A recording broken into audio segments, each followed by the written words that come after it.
Once upon a time, teachers knew their work role and did the same work more or less year after year.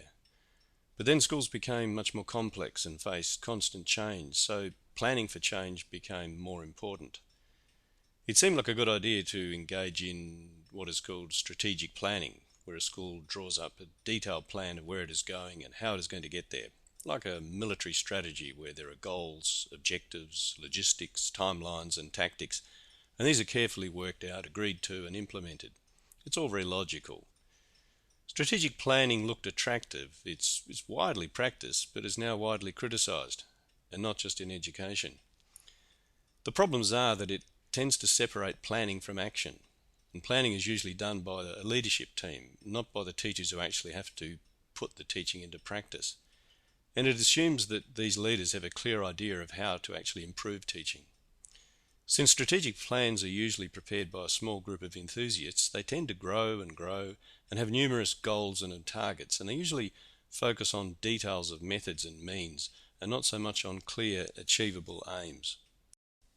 After a lot of experience in school improvement, some schools are working on a quite different approach. They bring planning and doing closer together. They work on short timelines and focus closely on what the students are learning, and teachers are engaged in the whole process. It's sometimes called emergent planning because the plans and the actions emerge from experience and are adapting all the time.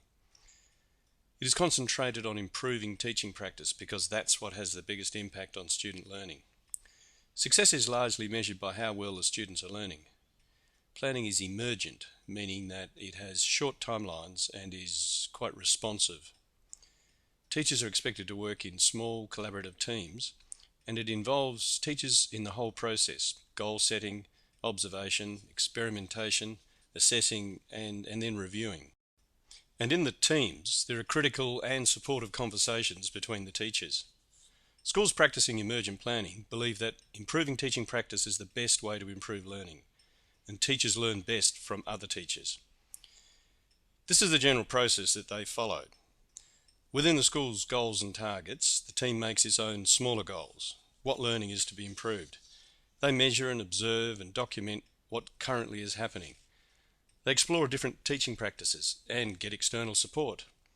They learn new skills and techniques. They trial and assess the results and document the successes and the failures. And they move on then to fresh short-term targets. So it's a continual rolling process. Emergent planning is less formal than strategic planning, but it is more disciplined and focused. It's a more organic process based on teachers taking a lead in examining their own practices and then working to improve them. It requires a very active role for the leaders to build a school culture that's seriously collaborative and to lead in setting the big goals, supporting the process and ensuring that everyone is involved.